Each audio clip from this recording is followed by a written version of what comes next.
S'il y a bien un truc que j'ai compris depuis plusieurs années, c'est qu'on se sort de n'importe quelle situation en posant des questions et en exprimant ses besoins. Je suis pas en train de dire que c'est facile à faire, mais quand on prend le réflexe de le faire, tout change. On parle souvent de la communication dans le couple, mais en vrai, il n'y a pas du tout que ça. Ça touche bien d'autres sphères au niveau de la famille, des amis, du travail, et ça peut débloquer énormément de situations.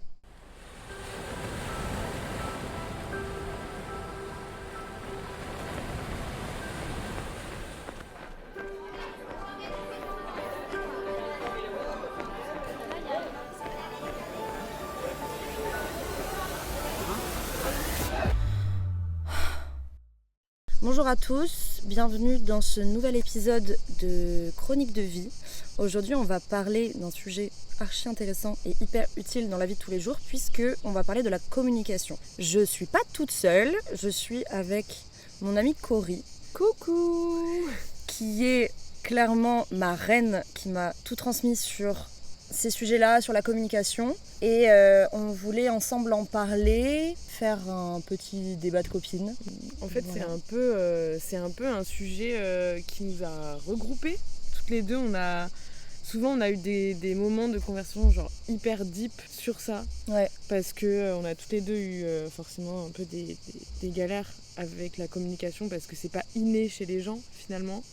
Et que ça s'apprend et que ça s'adapte à tout le monde. Et du coup, y a plein de fois où on s'est retrouvés pendant des heures et des heures à discuter. Pourquoi pas finalement faire toutes les deux ? Pourquoi pas finalement partager ce sujet ? Faisons ça. On est dans les pins, dans les Landes, à Mimizan. Donc vous allez peut-être entendre des petits sons derrière. C'est mignon, c'est des petits grillons. On adore. En gros, on a divisé ce sujet en 3 gros points, on va dire. Donc que vous allez voir tout le long de l'épisode. Moi j'ai écrit un peu ce que je voulais dire, Cory elle est revenue dessus pour un peu rajouter les points qui étaient importants pour elle et ça nous a formé 3 gros points comme je disais. Le premier point qu'on voulait aborder, c'est qu'on trouve que c'est important de poser les bases avant même de communiquer. Qu'est-ce que selon toi ça veut dire poser les bases en fait ? En gros, c'est juste que souvent quand on a quelque chose à dire, quelque chose qu'on a sur le cœur, on va y aller un peu en donnant tout et parfois on le fait mal ou on réfléchit pas assez à notre sujet et c'est là où il peut y avoir des couacs et rentrer dans un conflit ou avoir des quiproquos ou des incompréhensions avec la personne avec qui tu veux échanger, souvent sur des sujets qui te tiennent à cœur forcément. Et en fait, en réagissant comme ça, on se rend vite compte que c'est pas bénéfique parce que tu rentres dans un schéma qui est négatif. Alors que si tu te préparais un petit peu plus sur le sujet, du coup tu t'en sors mieux et tu rentres dans une atmosphère qui est vachement plus positive. Tu vois, déjà dans un premier temps, souvent ce que je te disais et ce que je disais aux filles, c'était d'arriver à être maître de son sujet. C'est-à-dire que tu te rends compte qu'il y a quelque chose qui te dérange et du coup, tu vas essayer de creuser un petit peu le sujet pour savoir pourquoi est-ce que tu ressens ça, à quel moment tu l'as ressenti, est-ce que vraiment cette sensation elle était légitime ou tu étais dans une phase un peu descendante. Et même comme si ça c'est toujours légitime. Oui. C'est juste que est-ce que c'est un truc qui te trigger toi ou est-ce que vraiment c'est un truc qui est mauvais chez l'autre ? Voilà, exactement. Ça, en fait. Est-ce que la raison en fait pour laquelle ça t'a trigger quoi, en gros. Ouais. Genre c'est ça le dose quoi. Et du coup, une fois que tu sais tout ça, la personne elle pourra dire ce qu'elle veut ensuite en face. Toi au moins t'es clair et tu sais que ce que t'as ressenti c'était pour telle et telle raison. Et après tu peux l'adapter dans ton discours aussi, tu vois. Être un peu plus indulgent aussi en fonction de sa réponse.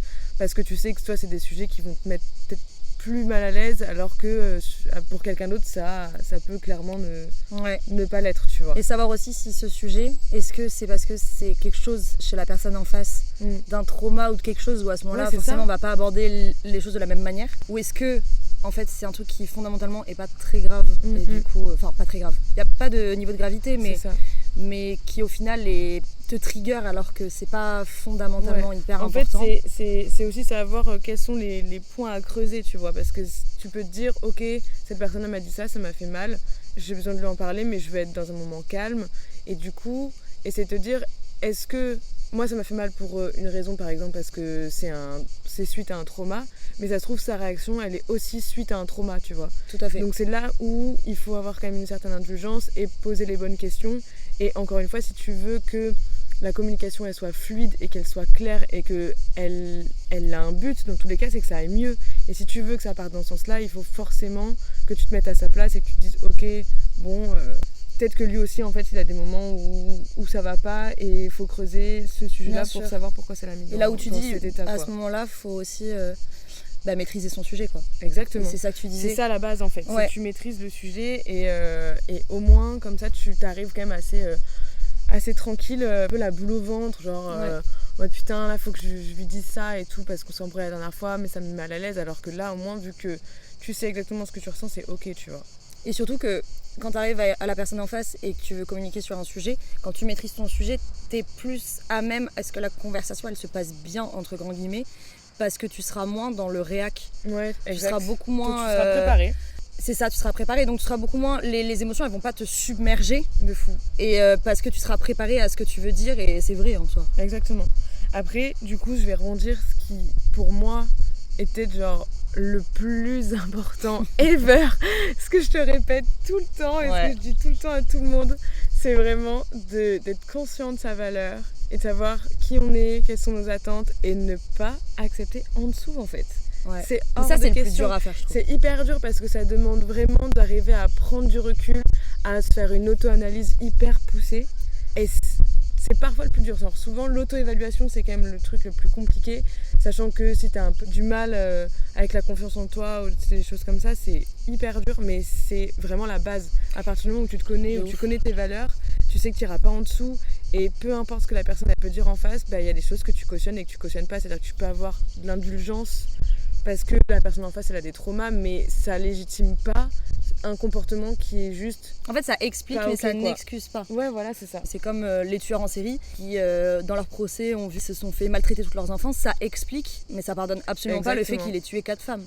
C'est pareil en soi. Il y a un point aussi que je trouve important, c'est ce truc de quand tu vas rencontrer quelqu'un, souvent ça marche aussi en amitié, mais souvent quand on rencontre quelqu'un amoureusement parlant, on se fait toute une idée de lui dans la tête, et en général quand on va sortir avec une personne, c'est parce qu'il y a un potentiel derrière. Il y a un potentiel d'une relation, il y a un potentiel d'un futur, de quelque chose, sinon on sortirait pas avec la personne. Mais il faut faire attention à aussi pas idéaliser ce potentiel et à faire attention à ce qu'il y a en face. Et pour ça rejoint ce que tu dis, c'est quand tu as conscience de ta valeur et de tes attentes, même s'il y a un potentiel, si ça respecte pas tes valeurs et si ça respecte pas ce que en fait tu veux, ça sert à rien. Oui, c'est ça. C'est là, en fait, c'est là où franchement la ligne elle est hyper fine, parce que des fois c'est un peu compliqué à déceler quoi. Mais en fait tu le sens, c'est vraiment en fait, elle a une petite voix dans ta tête. Elle est toujours là. En fait, c'est ton intuition, tu vois. Et soit tu décides de l'écouter, soit tu l'écoutes pas. En fait, c'est cette petite voix qui va te dire où sont tes limites, quoi. Parce qu'imagine, tu vas discuter avec un mec, je sais pas, t'as rencontré dans un bar, tu discutes et puis il va te dire un truc mais random, et en fait, ça te fait tiquer. Ouais. Genre ta petite voix, elle te parle, et là, c'est soit tu décides de l'écouter et tu te dis, ok, là, il y a un truc qui est pas ok, genre ça va pas du tout avec qui je suis. Soit tu fais, ouais, vas-y, tant pis, c'est pas grave, on verra, tu vois. Et en fait, tu te rends compte que souvent, c'est ces choses-là qui foutent la merde derrière. Non, genre, c'est vrai, vraiment. Hein. Et c'est ton intuition, elle est solide. Mais il faut toujours écouter son intuition. Ouais, faut vraiment toujours l'écouter. Mais vraiment, il faut apprendre à se connaître. Et mais ça, c'est intéressant ce que tu dis, de le voir en mode petite voix dans sa tête. Sur des dates où la personne en face, elle m'a donné un truc, j'étais un peu en mode ouais. Mais bon, à part ça, il est parfait. Mais en fait, ce pourquoi j'avais arrêté de le fréquenter, c'était pour cette raison sur laquelle j'avais... On est bien d'accord. De toute façon, c'est ce qu'on disait la dernière fois quand on en parlait, c'est que hyper souvent, dès les premières fois où tu rencontres la personne, genre le premier date ou les premières discussions, tu vois. Mais oui, déjà. tu le vois. Et en général, si tu forces un truc qui n'était pas fait pour toi, les choses de pourquoi ça va se terminer, voilà, c'était la chose que tu avais remarqué sur le premier date. C'est ça. Sur la première discussion. Après, même par rapport à tout ça, enfin là tu vois, je reprends l'exemple du date et tout, mais en vrai, donc il y a ce fameux hic que tu peux ressentir quand tu rencontres quelqu'un, ou même avec tes potes, hein. Oui, des fois, avec genre, tes potes, tes copines, elles vont avoir une action, un geste ou une parole qui va te faire tiquer, c'est pas ok, il faut en parler, tu vois.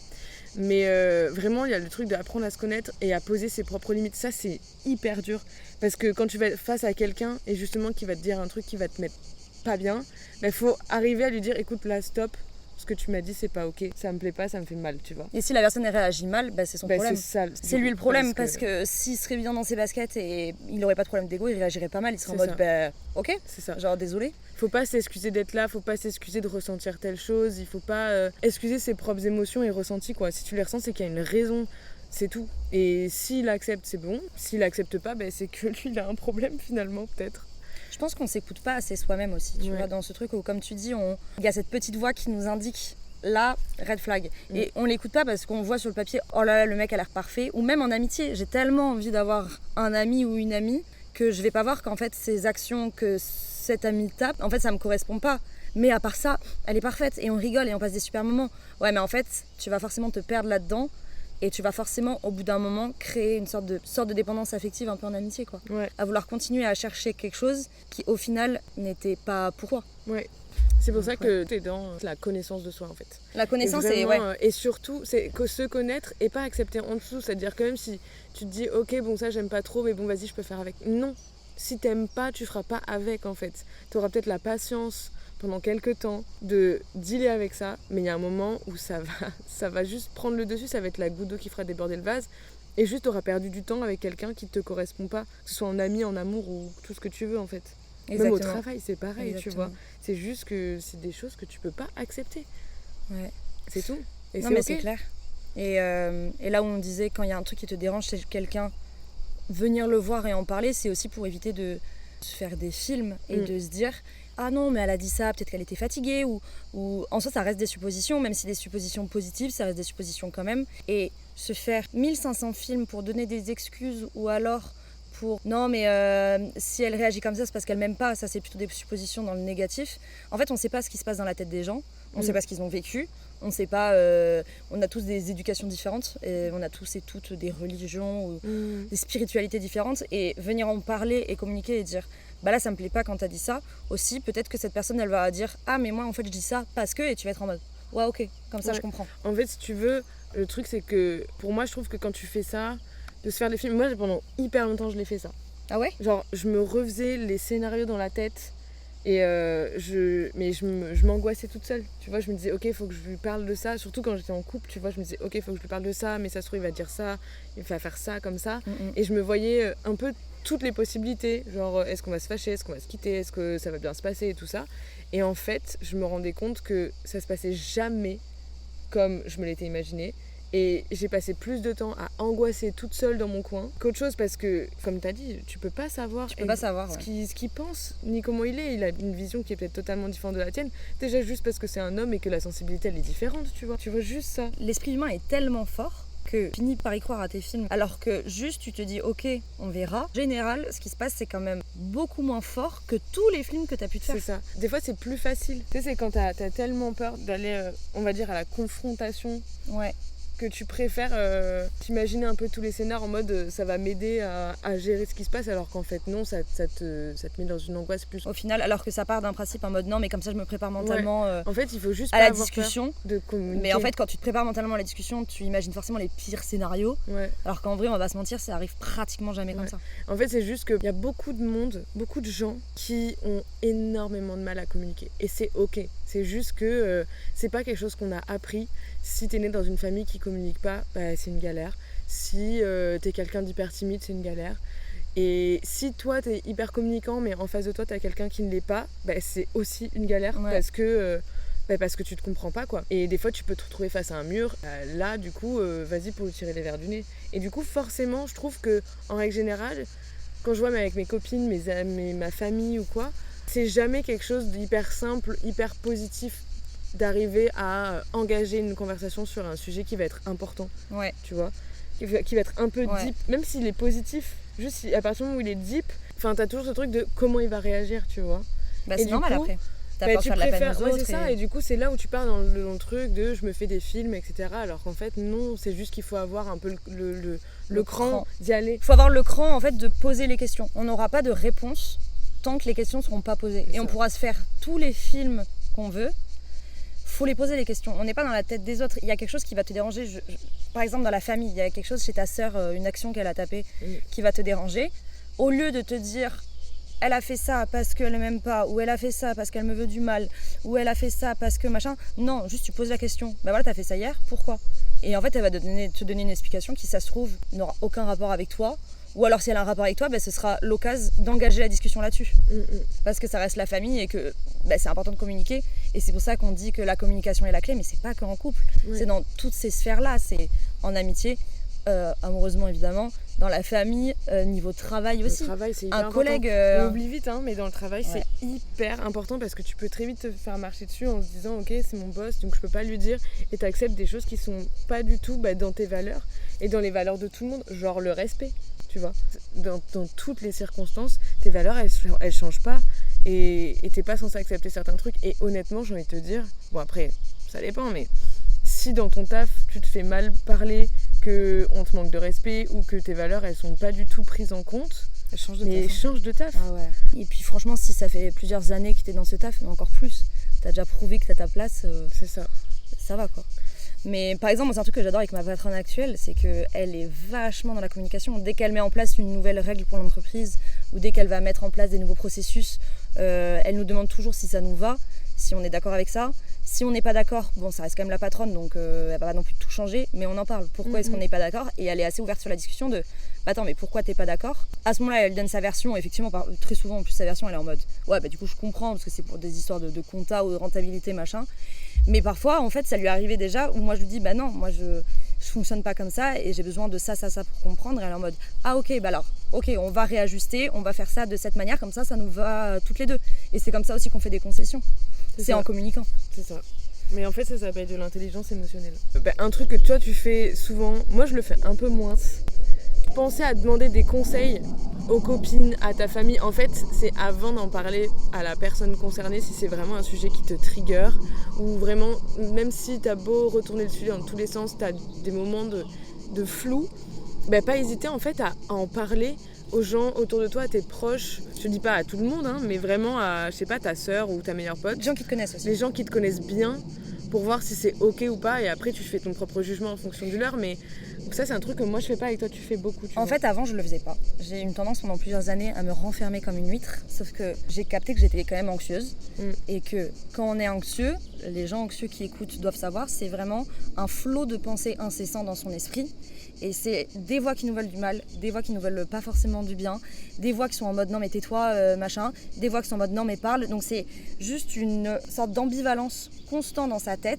Et moi en fait j'ai capté qu'en demandant des conseils ou juste en parler à des copines ou à la famille ou à ma mère ou quoi, en fait ça défait le nœud. Et même si la personne en face elle est pas d'accord avec moi, rien que le fait d'en parler, moi ça permet aussi de structurer mes pensées. Carrément. Et au moins en parlant, soit ça va désamorcer le truc de ma tête en mode en fait c'est pas si grave, enfin c'est grave pour moi mais c'est pas en soi c'est pas si grave, soit ça va me permettre aussi de structurer et demander des conseils, ça donne aussi un point de vue extérieur. Comme on dit, on est tous différents, on a tous des points de vue différents, donc avoir un point de vue qui va être différent du sien, ça peut être hyper intéressant parfois en mode ah ouais, j'avais pas vu les choses comme ça. En fait, avoir juste un point de vue extérieur, des fois t'es tellement genre dans ta bulle et t'es tellement, si c'est un sujet qui t'a fait du mal, des fois c'est difficile d'arriver à se sortir de la situation et de prendre du recul comme si t'étais un point de vue extérieur à la situation en fait. À chaque fois que t'es dans une situation où vraiment tu sens que t'es englué dedans, où t'as besoin de réfléchir, en fait c'est comme si tu te voyais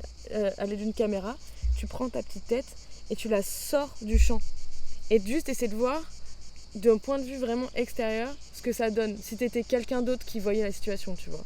Et en fait en faisant ça, ça te permet de prendre du recul et de te dire ok mais en fait si j'avais vu moi en train de dire ça ou quelqu'un ça, je l'aurais hyper mal pris, du coup je comprends pourquoi il s'est énervé ou l'inverse, tu vois. Exactement. Et ça, bon, c'est difficile mais du coup c'est vrai que c'est hyper important. Et le fait que tu demandes des conseils en fait à ton entourage, c'est eux qui vont faire ce travail à ta place un peu. Tout à fait.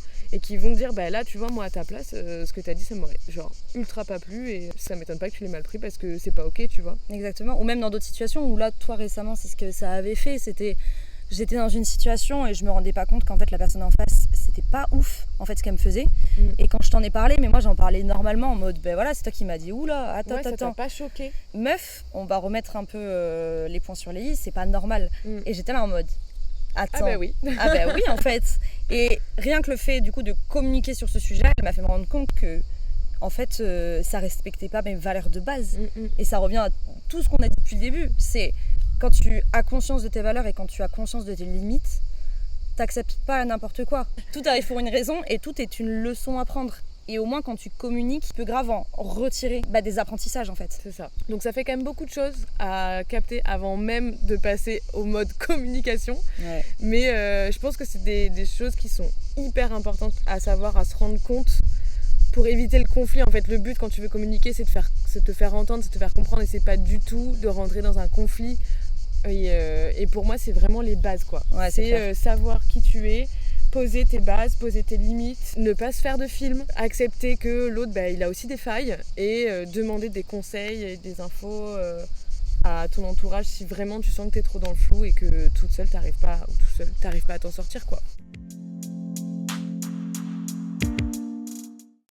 Après cette première partie qui parlait plutôt de l'avant-communication, là on va plutôt aborder la communication en elle-même. On rentre dans le vif du sujet. Exactement. Finalement. Et comment en fait communiquer avec bienveillance.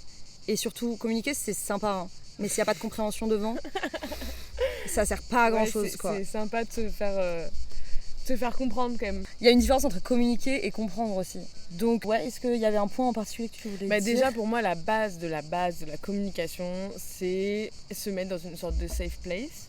Pour ça il faut parler calmement, il faut être posé et en fait montrer que tu es ouvert au dialogue. Mais en fait c'est même juste la manière dont tu l'introduis, c'est-à-dire que en fait souvent dans la communication c'est facile de dire oui on communique, tu vois, mais vas-y, va faire la première phrase, va initier le dos.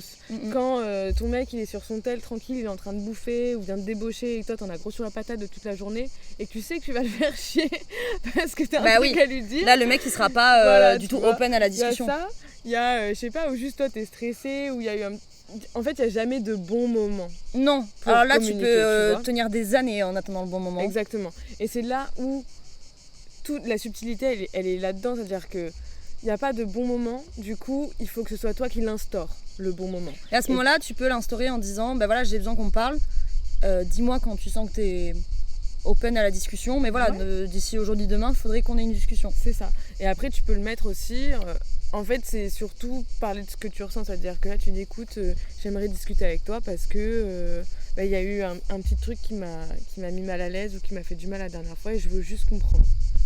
Tout à fait. Et en fait, ça change de ouais, nanani, nanana. Ça change de oui, t'as dit ça, tu veux faire ça, tu veux du mal, mais la personne en face, forcément, elle va se braquer et c'est hyper humain. On t'agresse. Position de défense, en fait. C'est ça. C'est hyper logique. Donc, plutôt parler de soi et ses ressentis, et ça revient à ce qu'on disait sur la première partie, c'est que la personne, elle peut pas savoir que ça vous a fait du mal si vous le dites pas. Et donc, quand on dit, voilà, en fait, t'as eu ces mots-là. Moi, j'ai ressenti ça. Moi, ça m'a fait du mal pour tel point. Voilà, je voulais te le dire. Et la personne en face, il y a 90% de chances qu'elle fasse ah bon ? Ouais. C'est sûr. Ah merde, je suis désolée, je m'étais pas rendu compte. Je m'étais pas rendu compte que ça pouvait être mauvais pour toi. Et ça, c'est hyper important. Et du coup, je vais faire un petit pont avec le fait que souvent, quand il y a eu un sujet qui nous a fait un peu de mal, on va avoir tendance à très vite balancer des reproches. Oui. Parce que c'est plus simple. Parce que c'est plus simple de se dire que c'est la faute de l'autre plutôt que c'est la sienne, sans se dire que potentiellement ça peut être aussi un peu la faute des deux. Et du coup, ça, encore une fois, ça met pas les gens dans une safe place, dans un truc vraiment où tu vas être à l'aise pour communiquer et parler de manière deep. Parce que le but, en fait, dans ces moments-là, c'est vraiment de creuser. Il faut creuser le sujet, tu vois. Ça, c'est ce que je disais à une copine qu'on a en commun. C'est que elle a du mal à communiquer en règle générale. Du coup, elle me demandait un peu des conseils et tout ça. Et je lui disais comment elle pouvait gérer en fait son petit souci. Et une fois qu'elle avait fait, elle m'avait envoyé un message. Elle m'avait dit « Ah, mais trop bien, je suis contente parce que j'ai réussi à parler de absolument tout ce que je voulais et tout. » Elle me déballe un peu le truc. Et moi, sur un des sujets, je fais « Mais pourquoi il a dit ça ?» Et elle me dit « Ah je sais pas. » Parce qu'en fait, elle n'a pas creusé.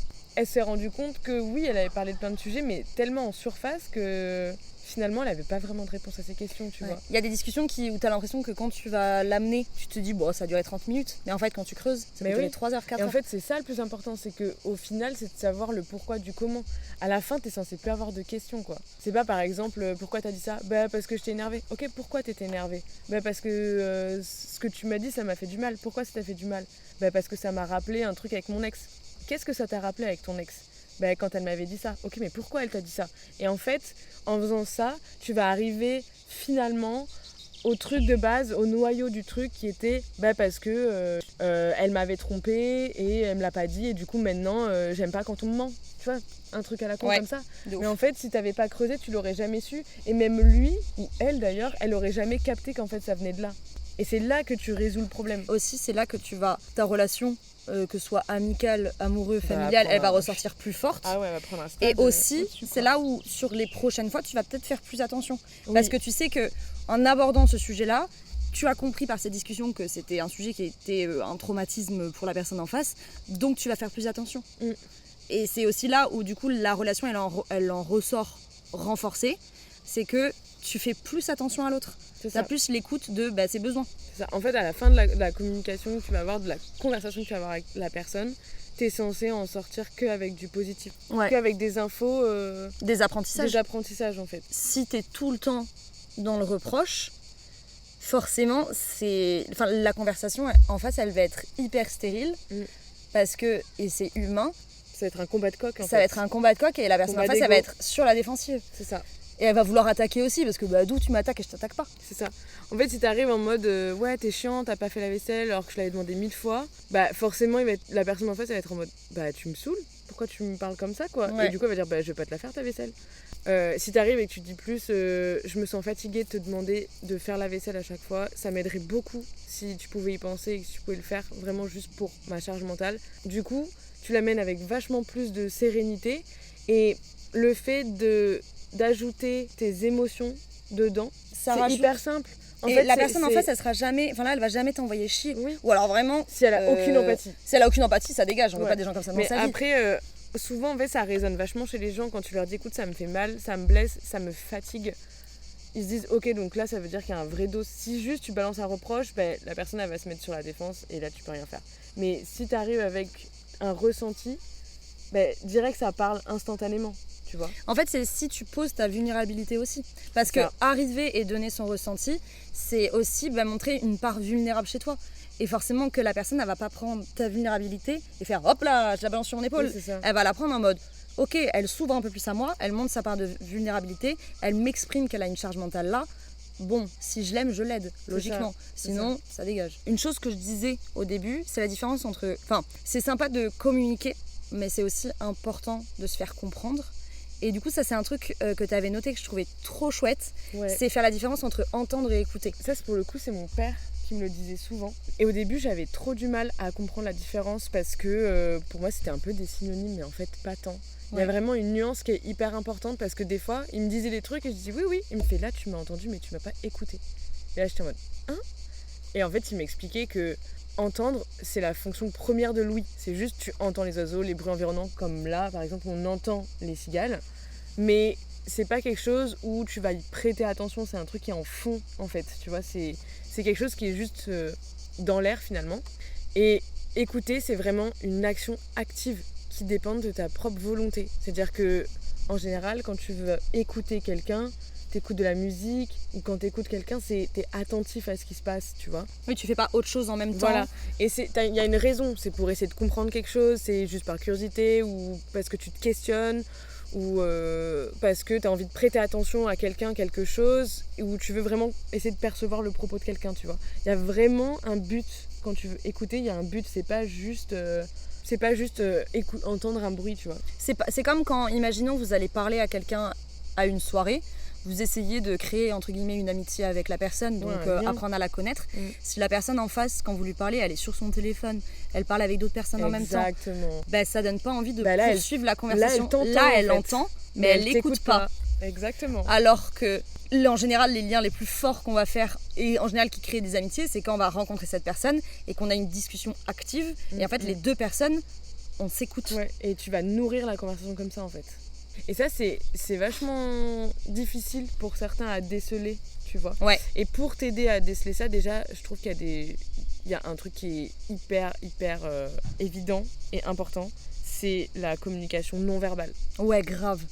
C'est vraiment la Ça base se du voit. game. C'est exactement ce que tu dis, c'est-à-dire que si le mec il regarde à droite à gauche ou il est sur son tel, Ouais, bah ça veut dire qu'il t'entend mais qu'il t'écoute pas. exactement. Et c'est vraiment la base. Je reviens un peu sur ce qu'on disait au tout début, quand on parlait de il faut se mettre dans une safe place et voir si c'est entre guillemets le bon moment pour communiquer, même s'il n'y en a pas vraiment. Bah, si tu vois que la personne, quand tu commences à en parler ou à juste expliquer que là tu as envie de discuter parce qu'il y a des choses qui te pèsent et que la personne elle va croiser les bras, se mettre en retrait, croiser les jambes, souffler ou ce genre de choses, bah, tu peux être sûr que ça rentre par une oreille et ça sort par l'autre. À ce moment-là, la personne est fermée. Là, à ce moment-là, ça va être Elle- une discussion elle stérile t'écoute. et ça sert à rien. Ouais, elle t'écoutera pas en fait. Et tu pourras dire le lendemain, ouais, mais on en a parlé hier. Non, toi, t'en as parlé. Ouais, c'est ça. Et limite, tu sais, il va même oublier les 3/4 des choses que t'as dit. C'est sûr, il aura entendu, mais comme il entend tellement d'infos dans la journée, que là, non, il t'aura absolument pas C'est ça. écouté, en fait. C'est ça.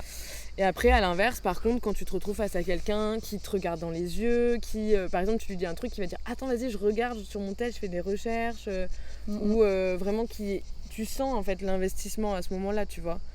Même le fait qu'il sourit, en fait, qu'il réagisse à ce que tu dis. Ou même si En tu as une règle discussion générale. importante, le fait qu'il compatit, Ouais. tu le vois sur son visage, le fait qu'il va te prendre les mains pour te rassurer ou ce genre de choses, mm. tu vois que il t'écoute vraiment, en Ouais. fait. Pareil, il va avoir une posture un peu en avant et tout, tu vois. Ouais. Genre vraiment, la différence, elle est flagrante si tu te laisses le temps de vraiment regarder la personne avec à qui fait. tu parles, tu vois. Moi, je le vois avec... tu sais, quand t'es dans un groupe de potes et que tout le monde discute un peu, tu vois à quel moment la personne, elle décroche. Ben ça, c'est pareil. Soit tu prêtes attention, soit tu le fais pas. Mais Ouais. en vrai, c'est évident. Et même quand tu lui fais remarquer, elle-même, elle est en mode « Ah ouais, ok, j'ai décroché ». Et là, tu peux continuer à parler autant que tu veux. Si la personne, elle a décroché, C'est clair.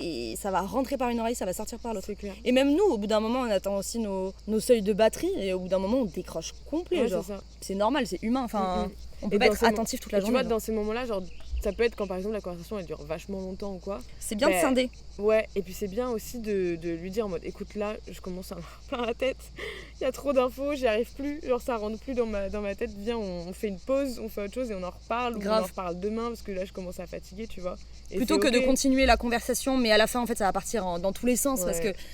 ben voilà, en fait, vous serez absolument plus concentrés. C'est peut-être intéressant de, vas-y, viens, on fait une pause Ouais, et on grave. continue cette discussion demain. Carrément, Parce que là, je sens que ce que tu vas me dire, ça va pas rentrer. carrément. Pour moi, c'est... J'ai l'impression que je le dis à chaque point, mais c'est un peu le cas, genre pour moi, ce qui est hyper important là aussi, c'est de mettre son ego de côté. Ouais, mais alors ça, c'est dur. Hein. Et ça, franchement, ça tu vois, c'est un peu mon problème par exemple. C'est-à-dire que je sais qu'en règle générale, j'ai tendance à aimer avoir raison et que je suis capable de le prouver un peu par A plus B. Et en gros, ça n'aide pas en fait, ça aide jamais de pas avouer ses torts. Ah, mais oui, mais bien Genre, sûr, ça parce n'aide qu'on pas a, du tout. dans toute situation, on a forcément ses torts. Ouais, Même dans la pire des situations, même si on va pas se mentir, ça n'enlève pas le mal qu'a fait la personne en face. Tu as forcément une part de tort, même si c'est 10%. Tu as forcément une part de tort dans ce qu'il y a. Et peut-être débloquer la situation, ce serait d'assumer, ouais, ok, Ouais. j'ai mes torts Même là-dedans. tu vois, si tu arrives dans une conversation et où tu as fait le point et que au final la personne te dit ouais mais je suis d'accord avec tout ce que tu me dis, mais là à ce moment-là c'est toi qui m'as fait mal, il faut l'accepter aussi quoi. C'est-à-dire que toi Il faut l'accepter. même si toi, Ça veut pas dire que ça excuse son comportement, oui c'est ça, mais il faut aussi que tu acceptes que toi aussi, t'as pas été parfaite en fait. Ouais, parce exact. que personne n'est parfait. exactement. Et ça c'est hyper dur et en fait c'est là où tu renfermes la communication si finalement tu le fais pas. C'est vraiment. Après, c'est tellement dur de mettre son ego de côté. Enfin, l'ego, s'il existe, c'est qu'il y a une raison, comme toutes les émotions. C'est qu'il te protège dans certaines situations, c'est que il te sert dans d'autres situations. Mais aussi, il faut savoir à quel moment il est utile et à quel moment il ne l'est pas. Et je pense que dans une discussion ouverte et une discussion où on veut trouver des solutions, si c'est une discussion stérile juste pour se foutre sur la gueule, ça sert à rien. Mais si on entame une discussion parce que volontairement tu veux trouver des solutions, ton ego, faut que tu le mettes de côté. Ouais clairement. Sinon, Et après- il n'y aura pas de solution trouvée, enfin, ça va aller dans le mur. Ouais, c'est ça. Quand je sens que ça part dans ce sens-là, j'ai tout le temps le réflexe de dire non mais c'est pas un combat de coq en fait. Le but c'est pas de savoir qui a la plus grosse, qui est le meilleur. Ouais. C'est vraiment viens on en parle parce que ça nous pèse tous les deux quoi. Et ça, des fois ça peut facilement tourner dans ce sens-là où ouais mais toi tu m'as dit ça, ouais mais non toi tu m'as dit ça. C'est Ouais, pas le mais but. si tu m'as dit ça c'était pour telle raison, ouais mais moi si je t'ai dit ça c'était pour ça. Mais en fait ça sert à rien. T'aboutis à rien du tout quand tu fais ça. Moi, dans des discussions, j'aime bien avoir ce truc de prendre un peu le recul et de dire bah attends mais si la personne elle me dit ça peut-être qu'elle a raison tu vois, genre même si elle a pas raison pour moi elle a raison pour elle, genre c'est son point de vue. Et parce que oui il y a un point aussi trop important, c'est que la vérité elle est en soi elle est subjective. La vérité carrément. On a tous une vérité différente. Ma vérité ne sera pas la même vérité que la personne en face. Et même au niveau familial, il y a déjà eu des engueulades avec ma mère où en fait elle avait un point de vue de la situation qui n'était pas du tout le même point de vue que le mien. Elle avait une vérité qui était différente et j'allais pas lui faire essayer de comprendre ma propre vérité parce qu'en fait ça sert à rien. Oui, même lui imposer, tu vois. J'allais pas lui imposer ma vérité et ça n'empêche pas que ma vérité était légitime pour moi, mais là quand tu communiques en fait tu fais juste un peu scinder les deux vérités. J'allais pas lui imposer la mienne, elle allait pas m'imposer la sienne parce que ça allait pas le faire, mais dire ok ta vérité c'est celle-là, ma vérité c'est celle-là. Moi et j'assume que dans sa vérité il y a des points, je suis d'accord. Elle dit que dans ma vérité il y a des points, elle est d'accord. Ok, et bien avec ça on peut. Tu traites avec ça. On peut traiter, ouais. Mais c'est juste faut pas l'imposer. Faut juste pas l'imposer. Ouais.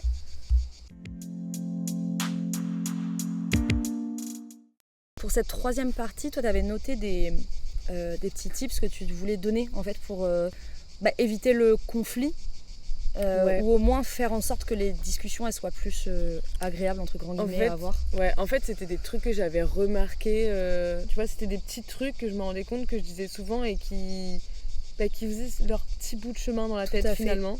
La dernière que tu m'as dit en tête, c'est vraiment ce truc de dire ce que toi tu veux. En fait être transparent, dire ce que toi tu veux, dire comprendre, d'abord faut les comprendre ses propres limites, mais dès que tu les as compris, si la personne en face elle les dépasse, dire là tu dépasses mes limites, donner sa vision de la vie, quelles sont ses valeurs et en fait les respecter, parce que si tu respectes pas tes valeurs, tu vas forcément péter un câble au bout d'un moment donné. Ouais, en fait le truc c'est souvent, ça je le disais dans des contextes particuliers, dans le sens où souvent tu te fais happer, comme tu disais, par un peu la vision, quand tu rencontres quelqu'un, quand tu fais un premier date, ou quand tu rencontres quelqu'un, par tu l'idée te dis, que tu te fais de lui. Ça va être une pote, ou ok, genre il y a peut-être un truc avec ce mec et tout.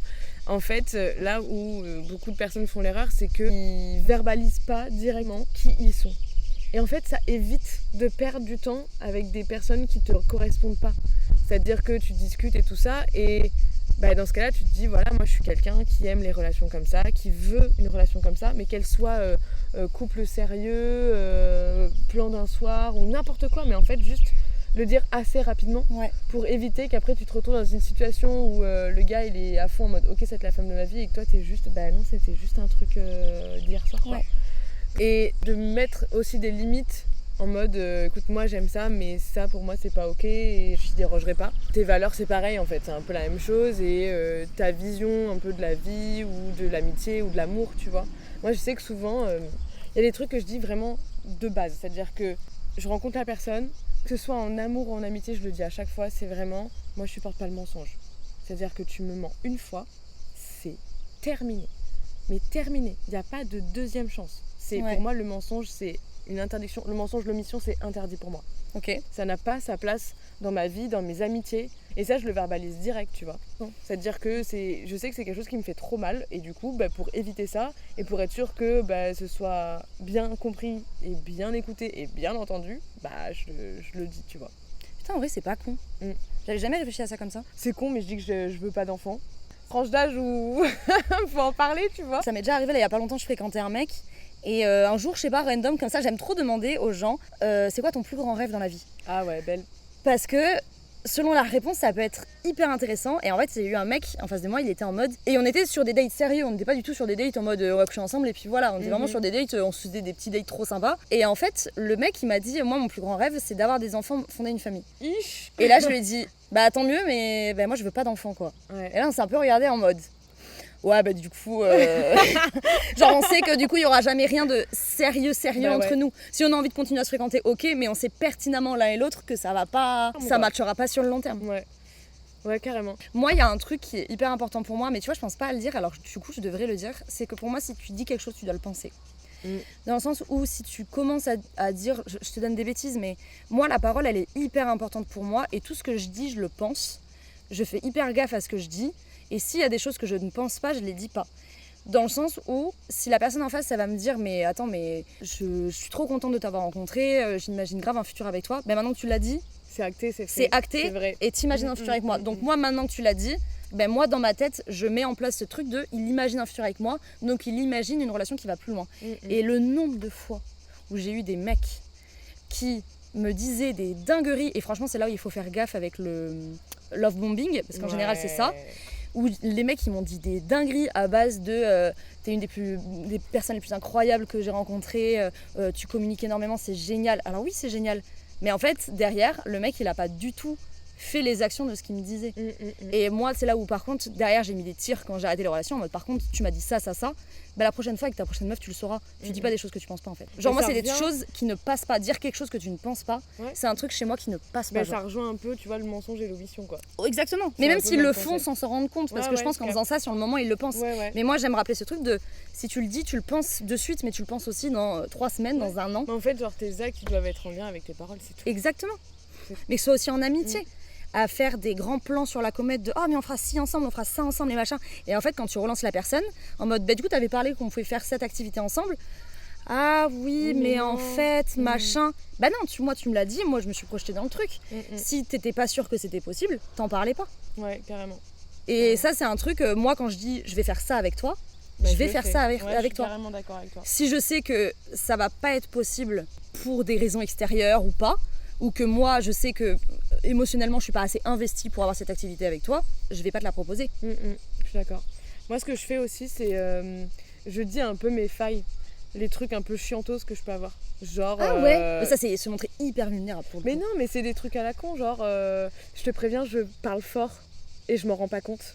Ou genre je ris très fort et je m'en rends pas compte. Ah mais moi ça c'est un truc, je trouve que ça fait partie de mon charme. Non mais le fait de rire fort, c'est un truc qui fait partie de mon charme. Je suis grave d'accord, mais des fois tu sais il peut y avoir un petit moment de recul. Tu vois, tu l'as. J'ai la vision, j'ai la vision. Voilà.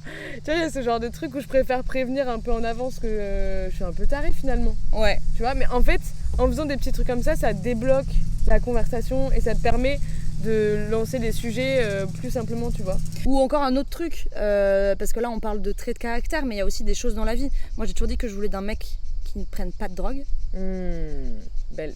Hyper important. Ça m'est arrivé de fréquenter des personnes qui prenaient de la drogue. J'ai un peu mis des œillères dessus en mode, bon c'est pas grave. Ça a été à chaque fois ce qui nous a rattrapés. Et en fait à chaque fois je me disais mais t'es trop conne. C'est un de tes trucs principaux chez quelqu'un. Ça c'est mes limites. Ben en fait j'ai accepté quelque chose qui pour le coup était vraiment une de mes limites principales. Mais tu vois, ça rejoint, si tu l'avais verbalisé dès le début, déjà toi tu t'en serais rendu compte. Ouais. Et je l'aurais même pas donné l'heure aussi. Ouais, c'est ça. Encore une fois, c'est juste donner ses limites un peu, quoi. Après là, un des derniers tips que tu voulais donner, c'était du fait d'écrire pour pas trop se perdre peut-être. Ouais, moi ça c'est un truc que je fais. Alors je pense qu'il y a peut-être que moi qui le fais. Non, moi je le fais aussi. C'est vrai ? Ouais. Mais tu vois, à notre pote en commun. Oui. Coucou. En plus, on sait de qui on parle et elle va très bien se reconnaître. Mais je lui avais donné ce tips là parce que en fait elle était tellement brouillon dans sa tête, il y avait tellement de choses. C'est ça en fait, t'as tellement de choses à dire, t'as tellement de points que tu vas aborder parfois que pour synthétiser, pour t'organiser, c'est bien de l'écrire. Et aussi, et surtout, en tout cas pour moi c'est ça qui fonctionne, c'est quand t'es en plein dans la conversation, tu peux carrément t'éparpiller à droite à gauche et te dire, et en fait terminer sur une note positive et tu te dis bah vas-y c'est bon, la conversation est terminée, on a terminé là où on en était, tu vois. Et en fait quand tu regardes tes notes, tu te rends compte qu'il y a plein de points que tu avais oublié d'aborder, qui étaient importants pour toi. C'est ça. Et du coup, le fait d'avoir tes notes, ça te permet de revenir sur le dos avant de terminer la conversation, tu vois. Genre t'as fini un sujet, tu fais ok attends je regarde juste. Et vu que moi j'ai une tendance un peu à oublier ou à m'éparpiller, ou quand on est dans une conversation tu rebondis sur d'autres trucs, mais oui, ça va le fait de noter, au moins toi tu regardes en mode alors attends, j'avais ça que j'ai abordé, ok, ça que j'ai abordé, ah oui je voulais aborder ce point avec toi que j'ai oublié. Voilà. Et derrière au moins tu n'auras pas besoin de revenir encore une fois sur cette discussion, parce que même la personne en face, tu lui dis putain faut qu'on reparle du sujet d'hier, j'ai oublié de te parler de ça. La personne en face ça fait c'est bon en fait, on a clos le sujet quoi. Ouais. Parce que tant que t'es dans la communication, dans la conversation, faut y aller, mais après revenir dessus. Ouais. C'est en fait tu repars sur un autre truc.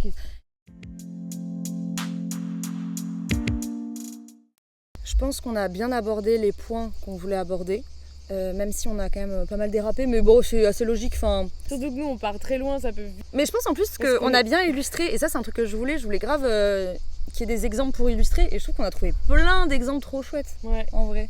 Non, c'est vrai que... En fait, c'est un sujet qui est tellement vaste. On pourrait faire un deuxième épisode. Ouais, clairement. Mais en même temps, je trouve qu'il est hyper important dans toutes tes relations sociales avec n'importe qui. N'importe qui. Et c'est vraiment... c'est des petits tips comme ça qui peuvent paraître dans la théorie hyper abstraites, mais quand tu les mets en pratique, ça change tout. On en parle énormément de la communication au niveau du couple, mais je trouve qu'on n'en parle pas du tout assez au niveau familial, amical, travail, toutes ces sphères sociales que tu peux avoir dans ta vie.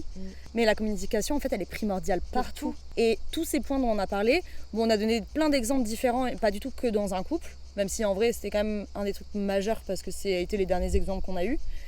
Mais tous ces points-là, ils peuvent vraiment s'appliquer dans toutes ces sphères-là de la vie, en fait. Je pense que c'est ça aussi qui est important. Enfin, moi, j'ai une tendance, par exemple, à oublier un peu de le faire en amitié. Alors que, en fait, c'est aussi important qu'en amour. Clairement. Et en plus, des fois, je trouve que tu tombes un peu plus de haut en amitié quand t'as vraiment soudé des liens. Ouais, vraiment. Et qu'en fait, tu te rends compte au bout d'un moment que, bah non, il y avait des failles que t'as pas vues. Ouais. Et là, c'est horrible. Ouais, ou que t'as vu, mais que t'as pas su... t'as pas su capter, en fait. Ouais, c'est ça. Parce que c'est vrai que t'as plus d'indulgence. Moi, j'ai bien plus pleuré pour des ruptures amicales que pour des ruptures amoureuses. Après, là où c'est juste, je trouve, un peu plus compliqué de l'appliquer correctement, ça va être dans ta sphère familiale. Parce qu'il y a énormément de choses qui gravitent autour bien évidemment. De la famille, qui font que même si toi tu as la plus grande bienveillance du monde, il y a la différence de génération, la différence de... C'est là où il faut être tolérant aussi. Ouais, c'est là où je pense qu'il faut avoir le plus de tolérance. En fait, il faut partir du principe que ce soit dans n'importe quelle sphère dans laquelle tu veux communiquer, que ta position elle est légitime. Tout à fait. En fait, du moment que c'est important pour toi, du moment que ça te crée des émotions, peu importe les émotions, que ce soit de la tristesse, de la colère, de la culpabilité, ça veut dire que ça, c'est légitime pour toi. On n'est pas là, par contre, pour faire assimiler sa vérité aux autres. Eux, ils vont forcément avoir leur vérité. Après, communiquer et dire « moi, je pense ça », ok. Mais ça ne veut pas dire que la personne en face, elle va le recevoir comme toi, tu le dis. Elle va aussi avoir sa version des faits et sa vérité. Il faut aussi accepter que sa version, elle va être différente de la tienne. Ouais. Après, il faut qu'il y ait une forme d'empathie aussi, quoi. C'est-à-dire que toi, tu ressens des choses, il faut juste que la personne avec qui tu le dis, elle fasse preuve d'empathie et dise « Ok, j'ai pas la même vision qu'elle, mais si elle me le dit, si elle le verbalise, c'est que vraiment, il y a un truc. » En tout cas, on espère que ça vous a plu. C'était trop chouette de faire cet épisode avec toi. Ouais, moi aussi, j'ai adoré. C'était trop bien. Et en vrai, tous ces points qu'on a abordés, c'est vraiment des points dont on parle ensemble déjà de base. Tout le temps. Et en limite...